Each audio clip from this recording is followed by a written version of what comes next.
stop blaming yourself for your bad habits. I mean it.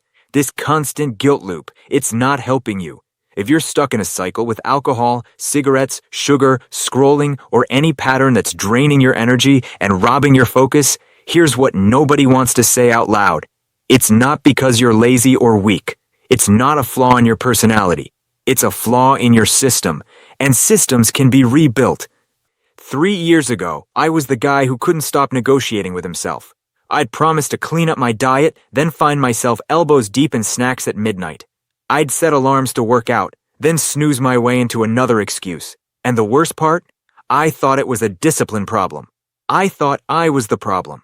But I didn't understand that habits aren't held up by willpower. They're held up by structure. So here's the deal. I'm walking you through the exact framework that helped me break out of that identity and rebuild from the ground up. This isn't a pep talk. It's not about pushing harder or trying to stay motivated. This is about designing a mental operating system that makes discipline automatic. When you fix the structure, the habits follow. This is how you finally break free and stay free.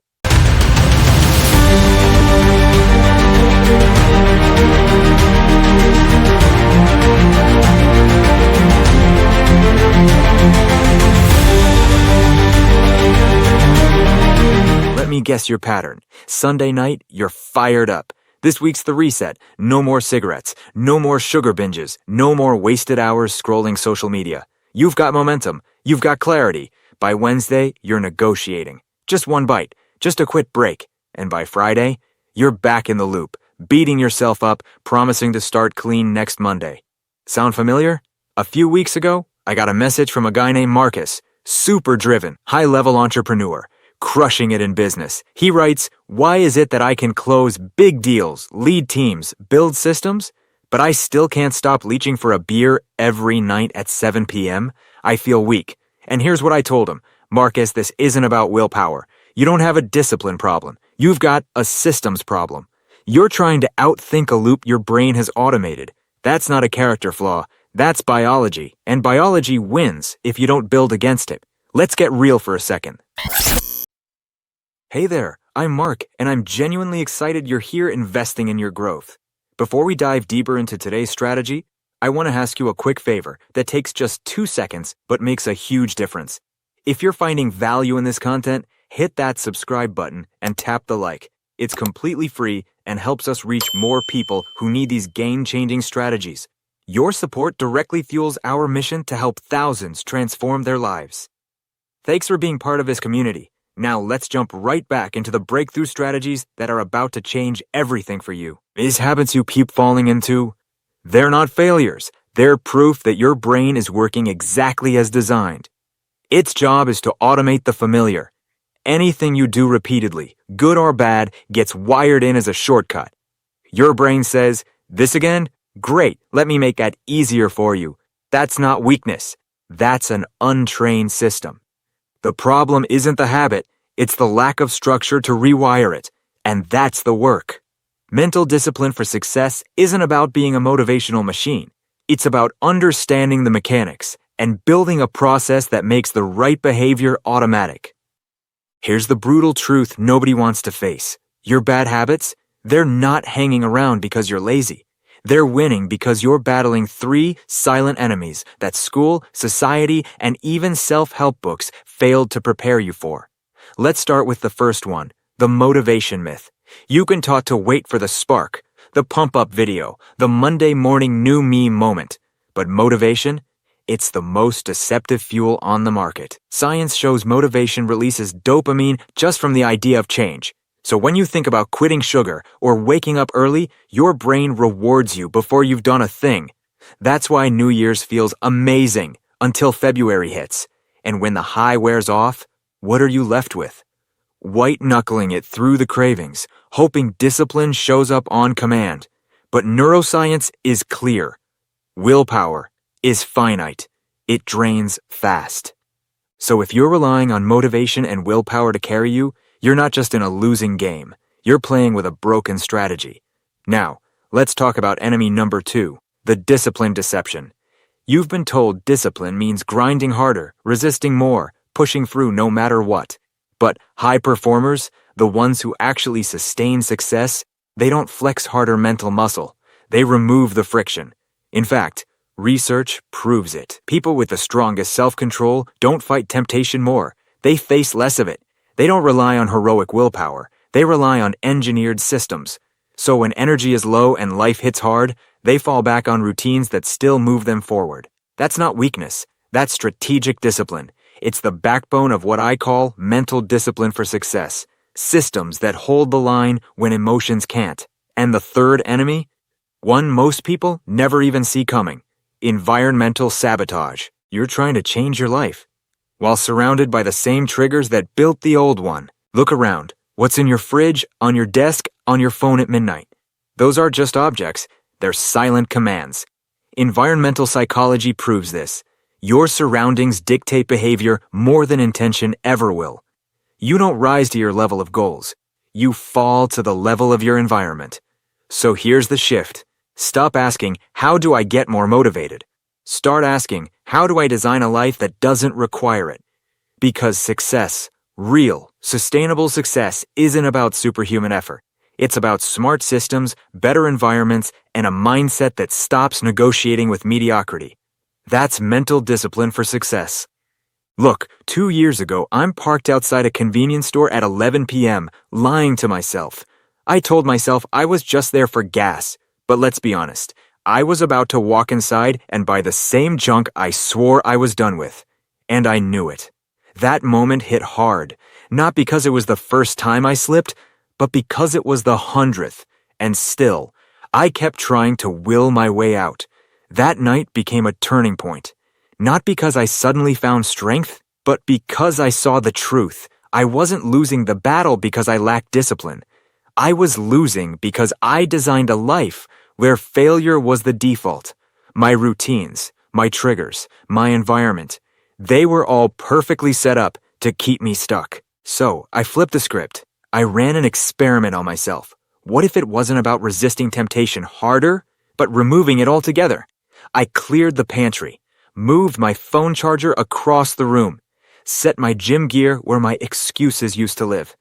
I didn't trust my willpower. I engineered around it. 90 days later, the craving wasn't calling anymore. I wasn't spending energy fighting old habits because I'd made space for new ones to take root. I didn't wake up a new person. I built a new system. That's the real game. Mental discipline isn't about grinding 24/7. It's about being smart enough to rig the game in your favor. When you design for success, discipline stops being a daily fight and starts being a natural flow. The truth is, every habit you have, whether it's crushing your goals or wrecking your momentum, runs on a loop. Cue, routine, reward.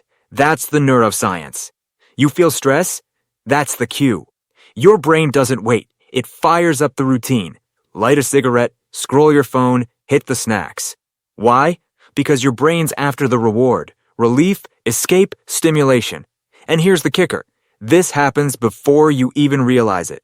It's subconscious. You're not choosing. You're running a script. And that's why willpower alone fails. It's like standing in front of a freight train and trying to stop it by thinking hard enough. The habit loop has already fired before you even join the conversation. That's not a discipline issue. That's a design flaw. Now let's get honest about your environment, because it's not neutral. If there are cigarettes in your glove box, beer in your fridge, and TikTok on your lock screen, guess what? You've already lost the battle. Not because you're weak, but because you're living inside a system built for distraction, not discipline. The people who actually shift, they don't wake up more motivated. They wake up inside a system they designed. They remove friction from the right behaviors and add friction to the wrong ones. They don't rely on emotional highs. They build structural integrity. That's mental discipline for success.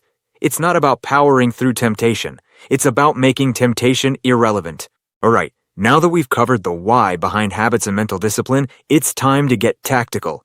I'm about to walk you through a proven 5-step framework that breaks down exactly how to take control of your habits and build lasting mental discipline. This system isn't theory. It's a step-by-step process designed to help you redesign your habits from the ground up.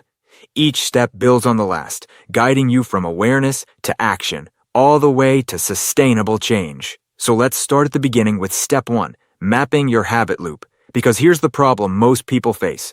They try to change habits without ever understanding what actually triggers them. They're fighting shadows, not causes. Take Marcus, for example. He thought he drank every evening because he enjoyed it, like it was part of his routine to unwind. But when he started tracking his behavior for a full week, something interesting came up. He wasn't drinking just because it was time or out of habit. The real trigger was stress, specifically the overwhelming flood of work emails that hit him right after 6 p.m. His routine wasn't a celebration. It was a way to numb out. And the reward? Not pleasure, but temporary relief from that anxiety. So here's your blueprint for the next 7 days. Start by identifying your own triggers.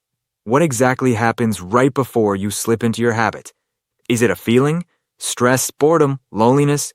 A specific time? A place or a person? Take Marcus, for example. He thought he drank every evening because he enjoyed it, like it was part of his routine to unwind. But when he started tracking his behavior for a full week, something interesting came up. He wasn't drinking just because it was time or out of habit. The real trigger was stress, specifically the overwhelming flood of work emails that hit him right after 6 p.m. His routine wasn't a celebration, it was a way to numb out. And the reward? Not pleasure, but temporary relief from that anxiety. So here's your blueprint for the next 7 days. Start by identifying your own triggers. What exactly happens right before you slip into your habit? Is it a feeling, stress, boredom, loneliness, a specific time, a place, or a person? Then get crystal clear on the routine itself. What do you actually do? Not just I eat junk, but the exact steps. Maybe you walk into the kitchen, open the snack drawer, grab chips, and scroll your phone for 10 minutes. Be specific. Finally, ask yourself, what's the real reward here? What feeling are you chasing? Is it relief, energy, connection, or simply distraction? Because here's the insight that changes everything. Once you see the full loop clearly, you're no longer fighting the habit. You're redesigning the entire system. You become the architect of your behavior instead of its prisoner. This clarity is the foundation of mental discipline for success. It's not about willpower. It's about understanding your brain's wiring so you can reprogram it. That's step 1. Map the loop, see the system, and then prepare to rebuild it. Now that you've mapped your habit loop and identified the triggers pulling the strings behind the scenes, it's time to tackle the next big challenge, your environment. Because here's the brutal truth. Your surroundings are quietly sabotaging every good intention you have. Take Sarah's story, for example. She was stuck in this endless battle with sugar cravings. She'd try to resist cookies in her pantry, only to cave in later that night. But then she made a simple shift. She stopped buying cookies altogether. Instead of facing temptation head-on in the grocery store, she ordered online and avoided those candy aisles completely. Suddenly, her willpower wasn't about grit anymore. It was about eliminating the fight altogether. Her success wasn't from being stronger. It was from being smarter. So here's what I want you to do. Conduct an environmental audit. Look around. If alcohol's a problem, it has no place in your house. Period. Cigarettes? Get them out of your car, your desk, your jacket. Make the act of accessing them so difficult you have to rethink it every single time. Your pantry? Clear it out. Replace chips with nuts if it's the crunch you crave. And those digital distractions? Delete the apps that suck your focus. Use blockers. And put your phone somewhere out of arm's reach. The principle here is simple but powerful. Make bad habits harder to do and good habits easier. Design your environment to be your ally, not your enemy. Because mental discipline isn't just about willpower. It's about engineering your life so the right choices become the easy choices. Building right off removing the triggers. Step 3 is where the real magic happens. Creating replacement routines that fill the void left behind. Because here's the catch. If you just take away the bad habit without a plan to replace it, that empty space becomes a magnet, pulling you right back into old patterns. Take Marcus again. Once he pinpointed that stress was his trigger for drinking, we didn't just tell him to quit alcohol cold turkey. That's a setup for failure. Instead, we swapped the routine. Now when those work emails start piling up and the stress hits, Marcus drops and does 10 push-ups, then takes 3 deep grounding breaths. It's the same cue, stress, but a totally different routine. The reward? Instead of numbing out, he feels stronger and more in control. So here's what you need to do. When you identify a trigger, have a replacement routine ready to go. Something simple, something that actually satisfies the need behind the habit. If your bad habit gave you a break or a moment of calm, make sure your replacement does too. Step outside, breathe fresh air, clear your head, and keep it easier, not harder. This isn't a punishment. It's a strategy. Remember, you're not trying to break the habit loop entirely. You're hijacking it, taking over the autopilot and rerouting it towards something that fuels your growth instead of draining your energy. That's mental discipline in action. Smart, sustainable, and unstoppable. Now that you've got replacement routines locked in, step 4 takes things deeper. It's about building identity-based change. Because here's the hard truth. Most people try to change what they do without ever changing who they believe they are. And without that identity shift, the old habits sneak right back. Take Lisa, for example.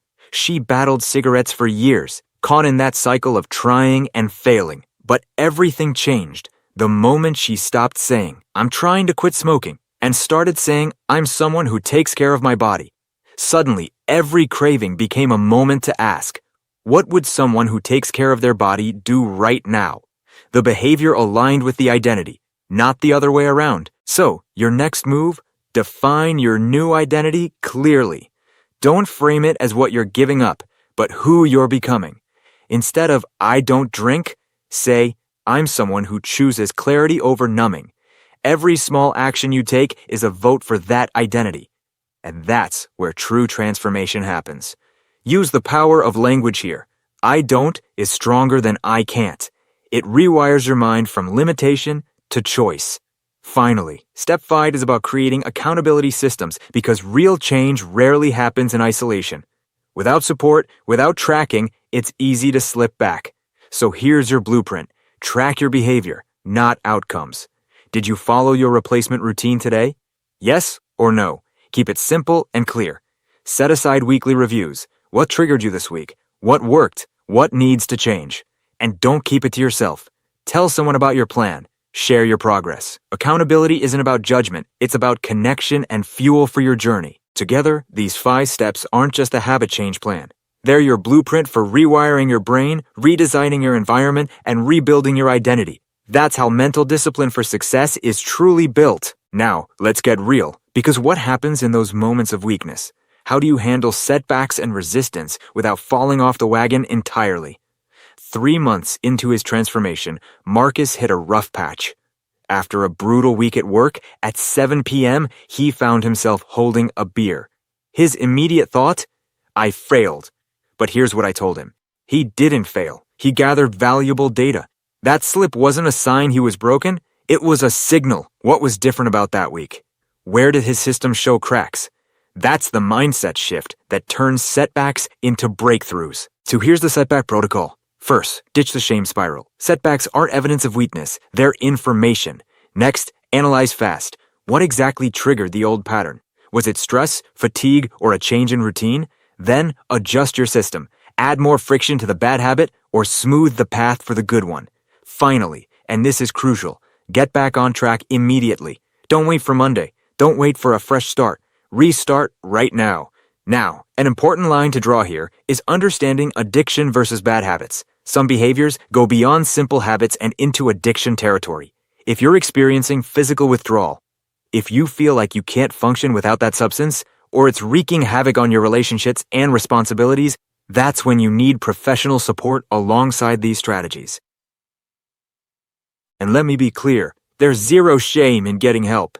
These mental discipline frameworks work best when combined with proper medical care for serious addictions. Your journey isn't about battling alone. It's about building a system and knowing when to bring in the right support to make lasting change. You want to know what real change actually looks like? Let me show you. We've all had that moment when you're staring at a habit you hate, telling yourself this is the last time. And a week later, you're back in the same loop. Why? Because you didn't build a better strategy. You just relied on willpower. And willpower, my friend, is a terrible long-term system. So let's make this real. Marcus came to me burned out and frustrated. His pattern? Get home from work, crack open a drink, zone out. It felt like relief, but it was robbing him. His evenings disappeared, anxiety lingered, and his potential trapped under the surface. So we made one move: remove the alcohol. That was the first environmental shift. Then we gave his body something better: 10 push-ups and deep breathing. Simple, repeatable, effective. But here's the real shift. He started seeing himself differently. I'm someone who processes stress constructively. That identity opened the door. The result? Energy up, anxiety down. Evenings became a time of growth. He learned guitar in the same hours he used to waste. Then there's Sarah. Her afternoons were wrecked by sugar crashes. She'd spike, crash, binge again. The scale crept up, her energy disappeared, and worst of all, she didn't trust herself around food. So what did we do? We took the junk out of her environment. First move, eliminate friction. Then we added structure. Apple with almond butter, at the exact moment she used to reach for sugar. Her new identity? I'm someone who fuels my body properly. That one belief killed the spiral. 15 pounds dropped without even trying. But more importantly, no more 3 p.m. crashes. She got her clarity back. Now, Lisa, this one hit hard. Long work breaks, cigarettes in hand, stress as the excuse. And every time she lit up, she chipped away at her confidence. So instead of battling the habit, we designed her exit strategy. She created separation. No more keeping cigarettes in arm's reach. Walks outside, replace smoke breaks. Fresh air instead of poison. Her identity? I'm someone who chooses health over habits.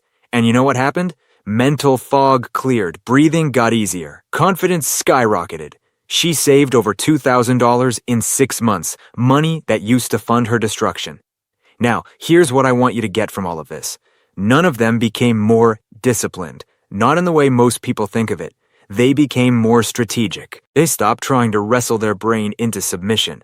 They stopped playing tug-of-war with their cravings and triggers, and they started doing what works, redesigning the world around them to pull them towards success, not push them. This is the heart of mental discipline. It's not about being harder on yourself. It's about being smarter with your system. So let me tie this all together. You've seen how environment, identity, and habit loops create transformation. But let's be honest, knowing this stuff is one thing. Doing it when life gets messy, that's where most people lose. That's exactly why we built the Mental Discipline for Success system. It's not another promise. It's a toolkit. One that gives you structure, habit mapping blueprints, setback recovery protocols, identity rewiring practices, the full system that takes you from knowing what to do to living it every single day. Because transformation doesn't happen from trying harder. It happens when your system makes the right choice the default. If you're ready to stop relying on motivation and start using proven frameworks that stick, it's all linked below. You already have what it takes. Let's lock it in with a system that works. Now, your immediate action plan. Right now, before you close this video, pick one bad habit that's stealing your energy or time. Identify the trigger that starts the habit loop. Remove one environmental cue that makes the bad habit easy. Choose a replacement routine that gives you a similar reward. Commit to tracking this one change for 7 days. Please, we want to hear you. Drop a comment below with your habit and your first environmental change. Make it public. Make it real. When you put it out there, you're not just making a commitment. You're starting to build the identity of someone who follows through.